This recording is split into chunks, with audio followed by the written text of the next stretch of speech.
بسم اللہ الرحمن الرحیم۔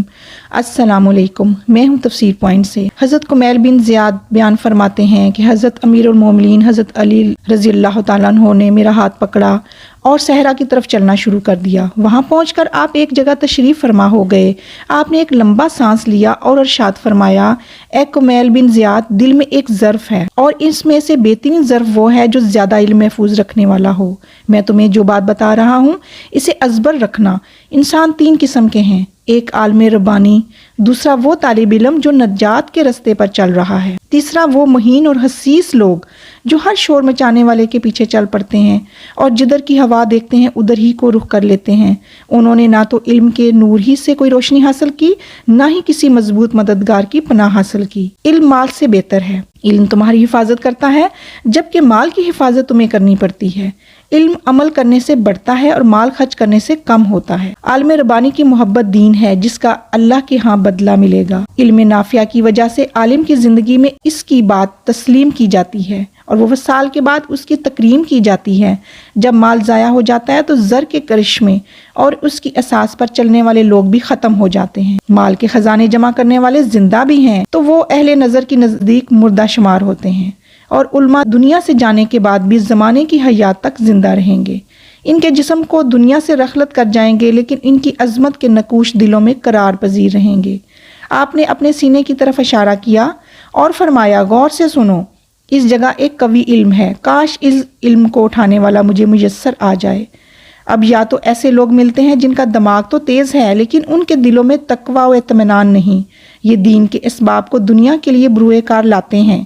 قرآن میں اللہ تعالیٰ نے جو دلائل قائم کیے ہیں ان میں سے قرآن ہی کے خلاف ثابت کرتے ہیں، اور اللہ تعالیٰ رب العزت کی عطا کردہ نعمتوں کو اس کے بندوں کے نقصان کے لیے استعمال کرتے ہیں۔ یا پھر ایسے لوگ ملتے ہیں جو اہل حق کے فرما بردار تو ہیں لیکن انہیں احیاء دین کا کوئی فہم اور شعور نہیں ہے، معمولی سا شبہ بھی پیش آتے ہی ان کے دل میں شک پیدا ہو جاتا ہے۔ یا پھر ایسے لوگ ملتے ہیں جو لذتوں میں گرفتار ہیں اور آسانی سے خواہش نفس کا شکار ہو جاتے ہیں۔ یا پھر ایسے لوگ ملتے ہیں جو علم کے ذریعے مال جمع کرنے اور اسے ذخیرہ کرنے کا جذبہ رکھتے ہیں، اور یہ آخری دو قسم کے انسان دین کے داعی بھی نہیں ہیں۔ جی ناظرین، اللہ تعالی ہمیں دین کو سمجھنے اور اس پر عمل کرنے کی توفیق عطا فرمائے۔ اب ہم سورۃ بقرہ کی آیت نمبر 116 اور 117 کا ترجمہ اور تفسیر بیان کرتے ہیں۔ وقالوا اتخذ الله ولدا سبحانه بل له ما في السماوات والأرض كل له قانتون بديع السماوات والأرض وإذا قضى أمرا فإنما يقول له كن فيكون۔ ترجمہ، ان کا قول ہے کہ اللہ نے کسی کو بیٹا بنایا ہے۔ اللہ پاک ہے، ان باتوں سے اصل حقیقت یہ ہے کہ زمین و آسمان کی تمام موجودات اس کی ملک ہیں، یعنی وہ اس کا مالک ہے، سب کے سب اس کے مطیع فرمان ہے۔ وہ آسمانوں اور زمین کا موجد ہے اور جس بات کا وہ فیصلہ کرتا ہے اس کے لیے بس یہ حکم دیتا ہے کہ ہو جا، اور وہ ہو جاتی ہے۔ نادان کہتے ہیں کہ اللہ خود ہم سے بات کیوں نہیں کرتا یا کوئی نشانی ہمارے پاس کیوں نہیں آتی۔ ایسی ہی باتیں ان سے پہلے لوگ بھی کیا کرتے تھے۔ ان سب کے ذہنوں کی جو حالت ہے وہ ایک جیسی ہے۔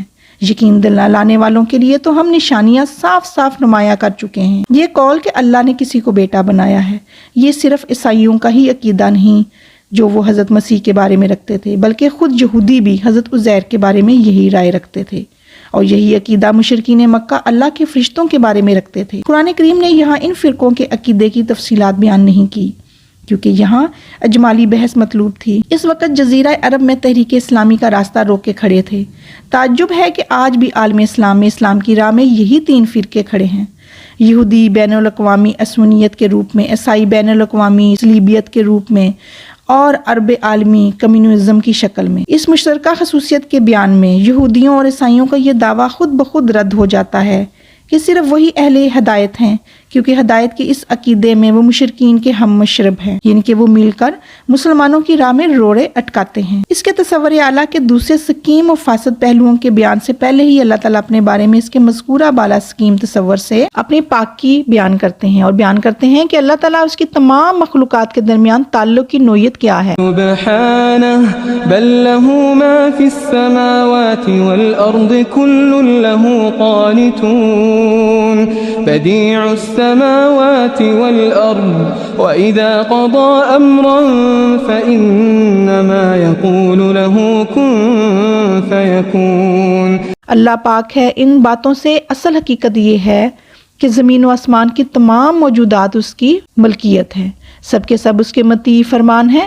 وہ آسمانوں اور زمین کا موجد ہے، اور جس بات کا وہ فیصلہ کرتا ہے اس کے لیے بس یہ حکم دیتا ہے کہ ہو جا، اور وہ ہو جاتی ہے۔ اس آیت میں اسلامی نقطۂ نظر سے اللہ سبحانہ تعالیٰ کا خالص تجریدی تصور بیان کیا گیا ہے، اور بتایا گیا کہ اللہ اور اس کی مخلوق کے درمیان تعلق کی نوعیت کیا ہے، اللہ کی ذات سے اس کائنات کا صدور کیوں کر ہوا۔ ان تمام امور کے بارے میں جو تصور پیش کیا گیا ہے، اس کے بارے میں تمام دوسرے تصورات کی نسبت اعلیٰ اور عرفہ ہے۔ یہ کائنات اللہ کی ذات و صفات سے کیوں کر صادر ہوئی، بس اللہ نے ارادہ کیا اور وہ وجود میں آ گئی۔ کن کہنے کی دیر تھی کہ فیکون، وہ ہو گئی، یعنی کسی ہونے والی چیز کی طرف ارادہ الہی کی توجہ ہی امر کے لیے کافی ہے، اور وہ فوراً ہو جاتی ہے اور وہ وجود میں آ جاتی ہے۔ اس صورت اور شکل میں جو اس کے لیے مقرر اور متعین ہے، اس عمل میں کسی واسطے اور کسی مادی قوت کی کوئی ضرورت پیش نہیں آتی۔ اب سوال یہ ہے کہ ارادہ الہی کسی مخلوق کے ساتھ کیوں کر وابستہ ہو جاتا ہے، اور اس کے نتیجے میں مخلوق کس طرح وجود میں آ جاتی ہے، تو اس کی حقیقت سے ہم واقف نہیں ہو سکتے، کیونکہ یہ ایک ایسا راز ہے جو انسانی ادراک کے لیے سربستہ ہے۔ اس کے لیے انسان کی ادراکی قوت ابھی تک اس طرح متحمل نہیں ہوئی۔ عذروِ حلقت انسان کی اور قوت کو اس راز کو معلوم کرنے کا ایک ہی ذریعہ ہو سکتا ہے کہ انسان کی تخلیق جس مقصد کے لیے ہوئی ہے، اس کی ادائیگی کے سلسلے میں اسے اس کی کوئی ضرورت نہیں ہے۔ تخلیق انسانی کا مقصد کیا ہے؟ زمین میں فریضہ خلافت کی ادائیگی اور زمین کے اندر تعمیر و ترقی۔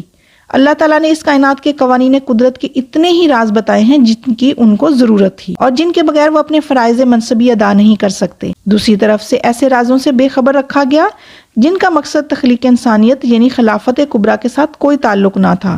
اس سلسلے میں دوسرے فلسفے اس قدر بھٹکے کہ انہیں کہیں بھی روشنی کی کرن نظر نہیں آئی۔ وہ بے سود اسرار و رموز کے حل کے پیچھے پڑے رہے، لیکن مفروضے قائم کرتے رہے جو محض انسانی ادراک کی پیداوار تھے، لیکن اس سے نہ کوئی نتیجہ نکلا، نہ ہی ان کو کوئی کامیابی حاصل ہوئی۔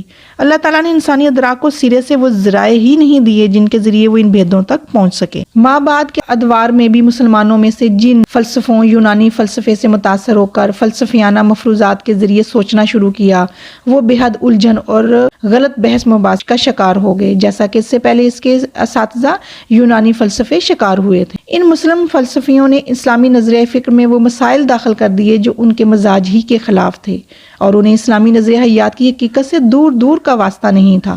اسی لیے ان کا انجام یہی ہوا کہ وہ بھٹکتے رہے۔ انسان نے اپنی عقل و فکر کو اپنی حدود سے آگے بڑھایا اور اپنے مزاج اور حلقت کے خلاف استعمال کیا، اس کا انجام بھی یہی رہا۔ اصل حقیقت یہ ہے کہ زمین و آسمان کی تمام موجودات اس کی ملکیت ہیں، اور سب کے سب اس کے مطیع و فرمان ہیں۔ آسمان اور زمین کے درمیان جو چیز ہے، ان میں سے کسی کو ان کا بیٹا بنانے کی ضرورت نہیں ہے، لہذا تمام لوگ اس کی مخلوق ہیں اور ایک درجے میں ہیں اور ایک ہی حیثیت رکھتے ہیں، اور وہ آسمانوں اور زمین کا بنانے والا ہے، اور جس بات کا فیصلہ کر لیتا ہے وہ بس ہو جاتی ہے۔ جی ناظرین، اس کے ساتھ اب ہم اللہ تعالیٰ سے دعا گو ہیں کہ اللہ تعالیٰ ہمیں قرآن پاک کو پڑھنے، سمجھنے اور اس پر عمل کرنے کی توفیق عطا فرمائے۔ اجازت دیجیے، اللہ حافظ۔